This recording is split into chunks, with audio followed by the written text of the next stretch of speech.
नमस्ते, जय हिंद, वंदे मातरम। आज हम लोग देखने वाले हैं संस्कृत व्याकरण के अंतर्गत धातु चैप्टर का पार्ट 2। कल देखे थे धातु और मूल धातु किसे कहते हैं और उसमें बहुत सारे महत्वपूर्ण धातु शब्द भी देखे हुए थे। चलिए आगे हम देखते हैं धातु और मूल धातु।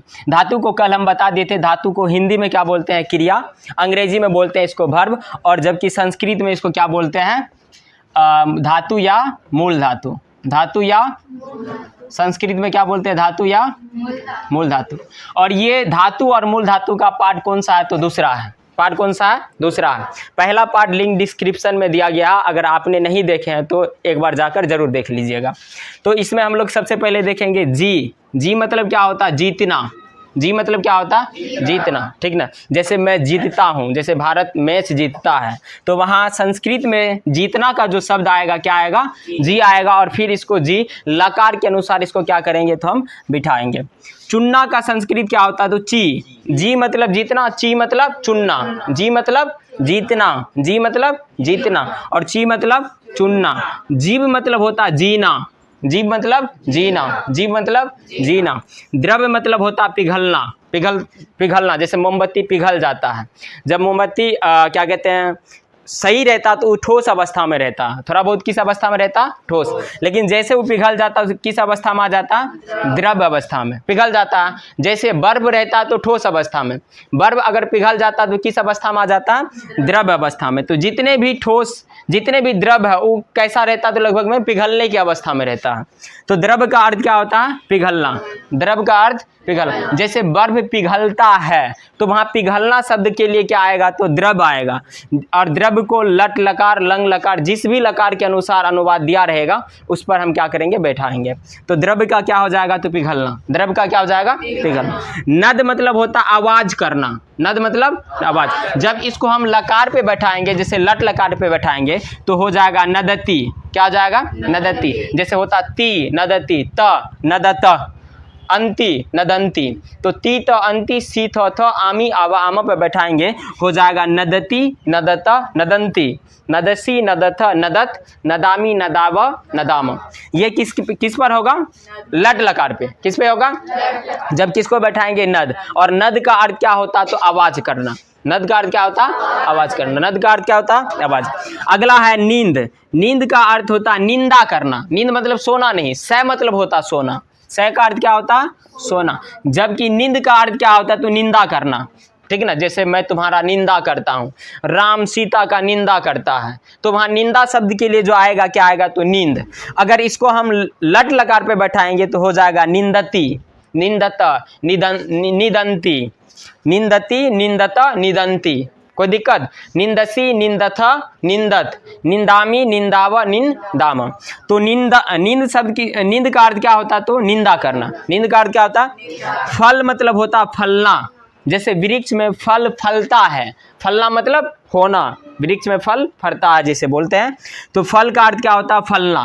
फल का अर्थ फलना। तो जी का अर्थ जीतना। जी का जीतना। ची का चुनना। ची का चुनना। जीव का जीना। जीव का जीना। द्रव्य मतलब पिघलना। द्रव्य मतलब पिघलना। नद मतलब आवाज करना। नद मतलब आवाज करना। नींद मतलब निंदा करना। नींद मतलब निंदा करना। अगला है फल। फल मतलब फलना। फल मतलब फलना। विष का अर्थ होता प्रवेश करना। विष का अर्थ क्या होता? प्रवेश करना। विष का अर्थ प्रवेश करना। विष। प्रशंस का अर्थ क्या होता? तो प्रशंसा करना। प्रशंस का अर्थ क्या होता? प्रशंसा करना। सूज का अर्थ होता शोक करना। शक मतलब होता सकना। शक मतलब सकना। जबकि सूज का अर्थ क्या होता? तो शोक करना। सूज का अर्थ शोक करना। धीरी का अर्थ होता पकड़ना। धीरी का अर्थ क्या होता? पकड़ना। धीरी का अर्थ क्या होता? पकड़ना। धीरी को अगर हम लट लकार पे बैठाएंगे तो धीरती नहीं होगा, हो जाएगा धरती। धरती, धरता, धरंती, धरसी, धरथा, धरत, धरामी, धराव, धरम। जिसको लट लकार का सूत्र याद दो उसको तो समझ में आ जाएगा। जैसे धर है, धीरी है, अगर हम ती बैठाते लट लकार का अनुवाद पहला ती, तो होता धीरती। होना चाहिए कि था क्या? धीरती। लेकिन यहाँ बदल गया, क्या हो गया? तो धरती, ठीक ना। एक धरती होता अर्थ, जिसमें हम लोग रहते हैं वो इस टाइप का रहता है। ध र त दीर्घ धरती, और यहाँ ध र त सही का धरती, धरती मतलब क्या होता तो पकड़ना, धरती मतलब पकड़ना। रू मतलब होता उगना, रू मतलब उगना। अगर हम इसको लट लकार पे बैठाएंगे तो पहला हो जाएगा रोहती, रोहता, रोहंती, रोहसी, रोहथा, रोहत, रोहामी, रोहावा, रोहामा। कोई दिक्कत? तो रू मतलब क्या होता उगना, रू मतलब उगना, और रू को लट लकार पे बैठाएंगे तो क्या हो जाएगा रोहती, रोहता, रोहंती, रोहसी, रोहथा, रोहत, रोहामी, रोहावा, रोहामा। कोई दिक्कत? जैसे सूरज उगता है, सूरज उगता, तो वहां उगना शब्द के लिए क्या आ जाएगा रू, तो सूर्य उगति, सूर्य उगति हो जाएगा उसका संस्कृत। ठीक, अगला है तियज, तियज मतलब होता त्यागना, तियज मतलब क्या होता त्यागना। अगर हम इसको लट लकार पे बैठाएंगे तो हो जाएगा त्यजति, त्यजत, त्यजंती, त्यजसी, त्यजथ, त्यजत, त्याजामी, त्याजाव, त्याजामा। कोई दिक्कत? त्यज का अर्थ क्या होता है त्यागना, त्यज का अर्थ क्या होता है त्याग, कोई चीज को त्याग दो, तो त्यागना का संस्कृत क्या हो जाएगा। क्रूस का अर्थ क्या होता है तो चिल्लाना, क्रूस का क्या अर्थ होता है चिल्लाना। जब हम इसको लट लकार पे बैठाएंगे तो हो जाएगा क्रूसती, क्रूसत, क्रूसंती, क्रूससी, क्रूसथ, क्रूसत, क्रूसामी, क्रूसाव, क्रूसामा। अगला मिल, मिल मतलब मिलना, मिल मतलब मिलना, मैं दोस्त से मिलता हूँ, तो वहां मिलना शब्द के लिए क्या आ जाता तो मिल, मोटरसाइकिल मिल, वो मिल नहीं जिसमें आटा गेहूं पिसाने के लिए जाते हैं, चूरा कुटाने के लिए जाते हैं, वो वाला नहीं। तो यहाँ मिल का अर्थ क्या होता है तो मिलना, मिल का अर्थ क्या होता है मिलना। जैसे मैं अपने दोस्त से मिला था, समझा रहे, दोस्त मतलब दोस्त, दोस्त मिलना का अर्थ क्या होता है मिल, मिलना का संस्कृत क्या होता है मिल। नी मतलब होता है ले जाना, नी का अर्थ क्या होता है ले जाना, नी का अर्थ क्या होता है ले जाना, किसी को लेकर जाना, मैं राम को लेकर जाता हूँ, तुम श्याम को लेकर जाते हो, ठीक ना। तो वहां ले जाना के लिए संस्कृत क्या आएगा तो नी, और अगर हम इसको लट लकार पे बैठाएंगे तो पहला होगा नियति, यो आ जाता, क्या ऐसे नहीं कि नीति, नीति नहीं होगा, क्योंकि लट लकार का सूत्र होता ती त अंति। अगर हम नी को ती में बैठाते तो क्या होता नीति, लेकिन ये क्या हो जाएगा गलत। तो इसको अगर हम बैठाएंगे तो हो जाएगा नी को लट लकार पे बैठाएंगे होगा नियति, नियत, नियंती, नियसी, नियथ, नियत, नियामी, नियाव, नियामा। कोई दिक्कत? वैसे अगर जब हम किस में बैठाएं तो लंग लकार पे, तो उसका सूत्र होता अत, अतम, अन, क्रिया से पहले अ लगता है, तो हो जाएगा अनयत, अनयताम, अनयन, ठीक ना। जब लकार पर आएंगे तो वहां समझ में आ जाएगा। यहाँ कोई दिक्कत? तो नी का अर्थ क्या होता ले जाना। अच्छा, जाना का संस्कृत पर आते, जाना मतलब गम, गच मतलब जाना, आना का आगम या आगच, आगच मतलब आना, और ले जाना का हो जाएगा नी, नी मतलब ले जाना। कोई दिक्कत? अगला है गे, गे को अगर बदला हुआ रूप में देखें तो गाय, गाय मतलब उगाना, COW काव नहीं, गाय, गाय मतलब गाना, गाय का अर्थ क्या होता गाना। और अगर जब गाय का बात करें तो हो जाएगा गो, गाय हिंदी शब्द है, और यहाँ गाय कौन सा शब्द है तो संस्कृत शब्द है। और गाय का यानी COW काव, जो हम लोग के घर में रहता है गाय, तो उस गाय के लिए आता है संस्कृत में तो गो, GO गो नहीं, हिंदी में गो कर गो, तो गो का गाय का संस्कृत क्या गो, जबकि यहाँ गाय का हिंदी क्या हो जाएगा गाना। और अगर हम गाय को संस्कृत में बैठाएंगे लट लकार पे हो जाएगा गायती, गायत, गायंती, गायसी, गायथ, गायत, गायामी, गायाव, गयाम। कोई दिक्कत? तो गाय, गे का बदलाव रूप क्या होगा गाय, गे का बदलाव रूप गाय, और गाय का हिंदी क्या हो जाएगा गाना। जैसे मैं संगीत गाता हूँ, मैं संगीत गाता, अहम संगीतम गायामी, मैं संगीत गाता हूँ। सीता संगीत गाती है, सीता संगीतम गायती। कोई दिक्कत? तो गाय का अर्थ क्या होता है गाना, गाय का अर्थ। अगला मूछ, मूछ मतलब होता है छोड़ना, मूछ, चौ, मूछ नहीं, मूछ, मूछ मतलब क्या होता है छोड़ना, मूछ मतलब क्या होता है छोड़ना। गजर, गजर मतलब होता गरजना, गजर मतलब गरजना। और अगर हम लट लकार पे इसको बैठाए तो ये जो रो हलंत है ये रेब में हो जाता है, तो हो जाएगा गरजती, गरजता, गरजंती, गरजसी, गरजथ, गरजत, गरजामी, गरजावा, गरजामा। कोई दिक्कत? वृष मतलब होता बरसना, वृष का अर्थ क्या होता बरसना। अगर हम इसको लट लकार पे बैठाएंगे तो वर्षती, वर्षता, वर्षंती, वर्षती, वर्षता, वर्षसी, वर्षथा, वर्षत, वर्षामी, वर्षावा, वर्षामा। कोई दिक्कत? वृष का अर्थ बरसना, गजर का अर्थ गरजना, मूछ का अर्थ छोड़ना, गे गाय मतलब गाना। अगला है घिरीस, घिरीस का अर्थ होता घिसना, घिरिस का अर्थ क्या होता है? घिसना। घिरिस का अर्थ घिसना। घिरिस का अर्थ घिसना। घिरिस का अर्थ घिसना। और घिसना को अगर हम घिरिस को अगर लट लकार पे बैठाएंगे तो हो जाएगा घरसती, घरसता, घरसंती। घरसती, घरसता, घरसंती। अगला है दह। दह मतलब होता जलना, जैसे आग लग गया, जलता है। जलना का संस्कृत क्या होता? दह। जलना का संस्कृत दह। और अगर हम इसको बैठाएंगे लट लकार पे तो पहला जो बनेगा वो होगा दहती, दहता, दहंती, दहसी, दहथा, दहत, दहामी, दहावा, दहामा। तो दह का अर्थ क्या होता? जलना। दह का अर्थ क्या होता? जलना। अगला है ज्वल। ज्वल मतलब भी होता है जलना। ज्वल मतलब भी क्या होता? जलना। ज्वल मतलब भी क्या होता? जलना। तो ज्वल मतलब जलना। यहाँ हो जाएगा ज्वलती, ज्वलता, ज्वलंती। अच्छा, यहाँ जलना मतलब आग लगना, ठीक है ना। और यहाँ जलना मतलब किसी से ईर्ष्या करना, ठीक ना। ईर्ष्या ना करता तो बोलता है भाई देखें, देखिए जल है, चलो, बोलता है कि नहीं। तो वहां जो जलना का अर्थ होगा क्या होगा? ज्वल। ज्वल मतलब जलना, यानी जो जो ज्वालामुखी होगी ना तुमको देख कर जलेगी। समझ रही है ना। तो ज्वल का अर्थ क्या होता है? जलना। ज्वल का अर्थ जलना। और दह मतलब भी क्या होता? जलना। ये जलना मतलब आग लग जाना। जलना मतलब आग, और ये जलना मतलब तुमको देख कर जलना। तरक्की करेगा तो जलवे करेगा ना। अगला है तर्ज। तर्ज मतलब होता है डांटना। तर्ज का अर्थ क्या होता? डांटना।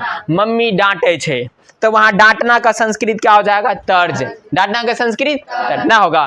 तो तर्ज मतलब क्या होता? डांटना। अगर हम तर्ज को लट लकार पे बैठाएंगे हो जाएगा तर्जती, तर्जता, तर्जंती, तर्जसी, तर्जथा, तर्जत, तर्जामी, तर्जावा, तर्जाम। तो तर्ज का संस्कृत क्या होता है? डांटना। तर्ज का संस्कृत डांटना। याद हो जाएगा, इसको अच्छा से क्या करना? याद। आगे देखते हैं। हिरी मतलब होता है हरण करना। हरण करना। हिरी मतलब हरण करना, यानी किसी को रास्ते से उठा लेना, ठीक ना, जिसको अंग्रेजी में बोलते हैं किडनैप। क्या बोलते हैं? किडनैप। तो हिरी का अर्थ होता है हरण करना। हिरी का अर्थ हरण, यानी तो इसको बोल सकते हैं और क्या? अपहरण करना। हरण करना या नहीं तो अपहरण करना। ज्ञा मतलब होता है जानना। ज्ञा मतलब जानना। ज्ञा मतलब जानना। ज्ञा मतलब जानना। अर्च मतलब होता है पूजा करना। पूजा करते हैं ना हम लोग, तो पूजा करना का संस्कृत होता अर्ज। क्या होता? अर्ज। क्या होता? अर्ज। और अर्ज को हम लट लकार के सूत्र पर बैठाएंगे तो पहला होगा अर्चती। क्या होगा? अर्चती। दूसरा अर्चत, तीसरा अर्चंती, अर्चसी, अर्चत, अर्चत, अर्चामी, अर्चामी, अर्चाव, अर्चाम। तो अर्च मतलब क्या होता? तो पूजा करना। अर्च मतलब क्या होता? पूजा करना। कोई दिक्कत? अगला है स्मृति। स्मृति मतलब होता है स्मरण करना।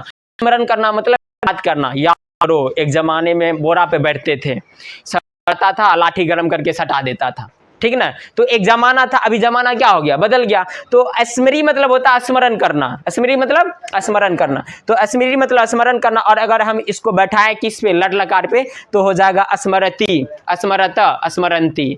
दिखाई दे रहा है? ठीक है, चलेगा ना। स्मृति मतलब क्या होता? तो स्मरण करना। स्मृति मतलब स्मरण करना। स्मृति मतलब क्या होता? स्मरण करना। तो स्मरति, स्मरता, स्मरंती। अगला पच। पच मतलब होता पकाना या पचाना।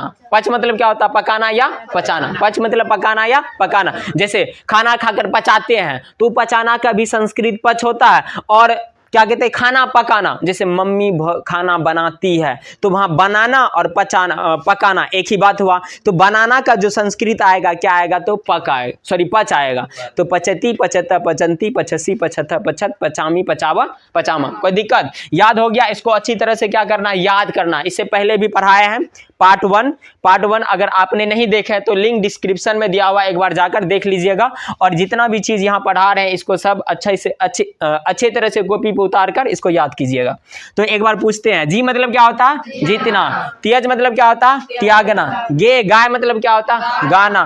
गजर मतलब क्या होता? गरजना। गजर मतलब गरजना। द मतलब क्या होता? जलना। ज्वल मतलब भी क्या होता? जलना। ज्वल मतलब जलना। द मतलब जलना, यानी आग लग जाना। और ज्वल मतलब भी जलना, यानी किसी को देख कर जलना, यानी ईर्ष्या करना। जलना मतलब क्या? ईर्ष्या करना।